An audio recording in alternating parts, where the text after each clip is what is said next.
We have to talk about this HBO documentary at least for a minute here. So instead of the regular news bulletin, because I've already gone over all the news this morning, we got to talk about and analyze whether this HBO news bulletin is right.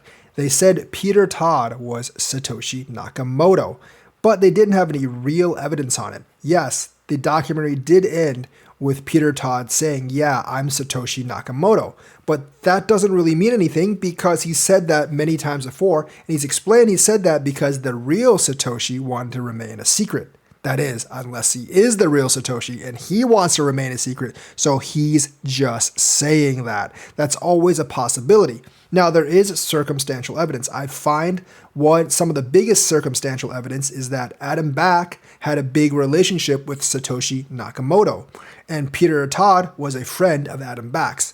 Furthermore, Satoshi Nakamoto did actually use British and Canadian juxtaposed in his letters, and this Peter Todd guy happens to be Canadian. But that's kind of where all the evidence ends.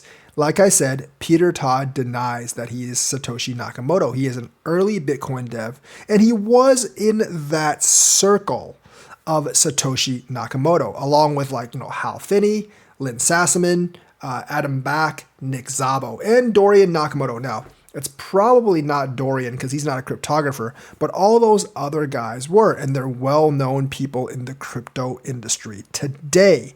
So there obviously is that piece of the puzzle. So I think the HBO documentary, while interesting, did not actually get it right on who Satoshi Nakamoto is. Now, who do I think Satoshi Nakamoto is?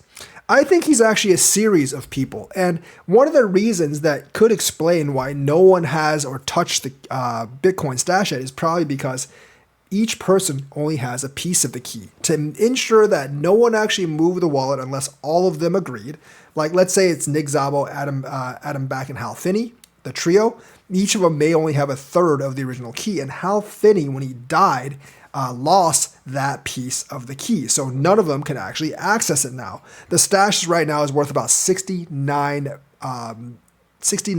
billion. So it would be a big incentive for anyone to actually reach out and give that stack. Peter Todd did actually come out a few hours before the documentary and publicly denied being Satoshi Nakamoto.